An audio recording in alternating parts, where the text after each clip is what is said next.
தென்னாடுடைய பெரியவா போற்றி, பெரியவா போற்றி, பெரியவா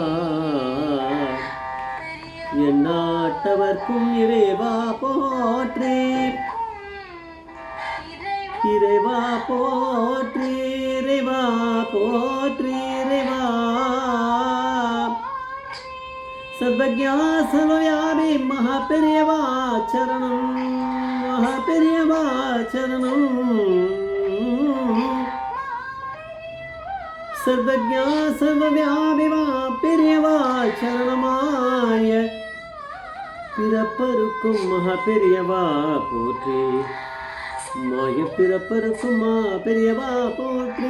அபார கட சிந்தம் ஜானதம் சாத்திரப்படும் ஸ்ரீ சந்திரசேகரபுரம் பிரமாமதரம் கலிவிதேவம் காஞ்சிமணி யூடியூப் சேனல் பிரத்யேகமாக மகாபீட பக்தர்களுக்கு ஏற்பட்டு கொடுக்கும் அனுபவங்களை ஒவ்வொரு நாளும் ஒரு அனுபவம் இருக்கு. ஒரு தலைப்பு, அனுபவத்தோட தலைப்பு சாப்பிட்றதுக்கு கூட வழி இல்லை என்ன பெரியவா, சாப்பிட்றதுக்கு கூட வழி இல்லை என்ன பெரியவா. இந்த சேனலுக்கு சப்ஸ்கிரைப் பண்ணாலும் பண்ணுவோம். எல்லா டிஸ்கிரிப்ஷன் நம்ம இந்த ஒரு சேனலில் பெரியவா அனுகிரகத்தில் கொடுக்குறோம். இது எப்பேற்பட்ட ஒரு அனுபவம்னு நீங்கள் பார்த்தா தெரியும். நீங்கள்லாம் யாருமே இதை பார்த்துருக்க முடியாதுன்னு எனக்கு கொஞ்சம் தெரியுறது. அதை நீங்கள் கமெண்ட்ஸில் கொடுங்க. இதை வந்து ஸ்ரீ வி சுவாமிநாத ஐயர் அப்படிங்கிற அவருடைய இன்டர்வியூவில் அதை சொல்கிறார். அவர் வந்து வேறு ஒரு குடும்பத்துக்கு வேண்டப்பட்டவர். அதனால் அவர் வந்து அதெல்லாம் ஒரு நாள் அவர் தெரியும் போது அந்த குடும்பத்தில் இருக்கவா யாரும் இல்லைன்னாலும் இவர் சொல்கிறார் அப்படின்னா, இப்போ 83 வயசு அவருக்கு ஆச்சு. அப்போ ஒரு இன்டர்வியூ கொடுத்து நம்மளுக்கெல்லாம் தெரிய வைக்கிறாருன்னா பெரியவாளுடைய பரிபூர்ண அனுகிரகம் நமக்கெல்லாம் இருக்குது. யாரும் இது வரைக்கும் சொல்லியிருக்க முடியாது. நீங்கள் கேட்டுக்கோங்க. அவர் வந்து காயநல்லூர் அப்படின்னு மன்னார்குடி அந்த டிஸ்ட்ரிக்டை அங்கே இருக்குவார். அந்த ஊரை சேர்ந்தவர். அங்கே வந்து லக்ஷ்மி நாராயணன் ஒரு குடும்பம் இருக்குது. அதில் இருந்தவர் வந்து ஒரு லக்ஷ்மி நாராயணன். அவரை பற்றி சொல்கிறார். அவர் சென்னையில் MIT Madras institute of technology அதில் ப்ரொஃபஸராக இருந்திருக்கார். அந்த காலத்தில் மாத சம்பளம் 600 ரூபா தான், 600 அந்த காலத்தில் அவ்வளோ தான். ஆனால் அவருடைய ஸ்டோரியே டிஃப்ரெண்ட், அது வித்தியாசம். அதை நான் சொல்கிறேன். ஏன்னா இதெல்லாம் அவர் போய் கேட்டிருக்கார். அவர் சொன்னதை இப்போ சொல்கிறார். அவளுடைய 3 ஜென்ரேஷனாக அவெல்லாம் சிவபக்தர்களாக இருந்திருக்கா. மாயவரத்தில் மறையூர் அப்படிங்கிற கிராமத்தில் 400 ஏக்கரா நிலம் இருந்திருக்கு அவளுக்கு. ஒரு கிராமமே அவளுக்கு கிட்டத்தட்ட சொந்தம் மாதிரி. ஆனால் எந்த பிரச்சனையினால அந்த அந்த நிலம்லாம் அவள் கையை விட்டு போயிடுத்து அப்படிங்கிறது தெரியல. அது சொல்லலை அவர். அதனால் அது தெரியல. இப்போ வந்து என்ன பண்ணால் அவள் ஏழையானதுனால அவளாம் கிளம்பி இந்த பக்கம் வந்துட்டு சாப்பாட்டுக்கு வழி இல்லாமல் இங்கே இருக்கா. அந்த லக்ஷ்மி நரசிம்மன்றவரோட தாத்தா இருக்கார் போல இருக்குது. அவர் சொன்னார், லக்ஷ்மி நரசிம்மா நீ வந்து நாளைக்கு இன்றைக்கி காலேஜ் போகிற இல்லையா, போயிட்டு சீக்கிரம் வந்துடு. பெரியவா வந்து நான் பார்த்துக்கு வரா, சந்திரமௌலீஸ்வரர் பூஜை பண்ண போகிறா, வந்துடு. இங்கே போகிறேன் அங்கே போகிறேன்னு சொல்லி இது பண்ணிடாத அப்படின்னு அவர் தாத்தா வந்து அக்கறையாக சொன்னார். அவர் வந்து என்ன பண்ணார், அவள் வீட்டில் வந்து ஒரு 15-18 பேர் ஜாயின்ட் ஃபேமிலியாம். பார்த்துங்க, அவள் யாராவது சம்பாதிச்சிருந்தா கூட இவருடைய சம்பாதியம் 600 ரூபா தானே. அவர் வயத்துக்கு எங்கே போகிறது. இப்படி இருக்குது. அவ்வளோ பெரிய குடும்பமாக இருக்குது. மெட்ராஸில் தான் எங்கேயோ இருந்திருக்கா. அவள் சொல்கிறார், இதெல்லாம் வந்து அவர் சொன்னதுனால லக்ஷ்மி நாராயணனோட அப்பா வந்து பிற்காலத்தில் இவர்கிட்ட சொல்லியிருக்கார். அதான் நம்ம சுவாமிநாத ஐயர்கிட்ட அதான் இவர் சொல்கிறார். அவர் அப்பா லக்ஷ்மி நாராயணன் அப்பா சொல்கிறார், வந்து அவருடைய பொண்டாட்டி சொல்கிறார், அவளுக்கெல்லாம் குழந்தைகளுக்கெல்லாம் சாதம் போடணுன்னா பேரன் பேத்திகள்லாம் இருப்பாள். அவள் அண்ணன் குழந்தைகள், தம்பி குழந்தைகள். இப்போது அவளுக்கெல்லாம் போடணும் அப்படின்னா கையில் பசைஞ்சு தான் போடுவாளாம். ஏன்னா தட்டை வச்சு அதில் சாதம் போட்டால் அவள் நிறைய சாப்பிட்டுட்டானா அதுக்கு இல்லை அரிசி இருக்காது. அதனால் அப்படி பண்ணுவா அப்படின்னு சொல்கிறாங்க. இவர் வந்து நிறைய நாள் வந்து லக்ஷ்மி நரசிம்மன் என்ன பண்ணுவாராம், காலேஜ் முடிஞ்சு MITயில் அவர் ஒரு லெக்சரர். அங்கங்கே கத்திட்டு வீட்டுக்கு வந்தார்னா லேட்டாக தான் வர முடியும். வந்தார்னா இங்கே வந்து சாப்பிட்றதுக்கு கூட அவருக்கு வழி இருக்காது, ஒன்றும் இருக்காது. வெறும் தண்ணியை குடிச்சிட்டு ஜலத்தை குடிச்சிட்டு படுத்துருவாராம். இப்படியே ஓடின்னு இருக்கு அவருக்கு.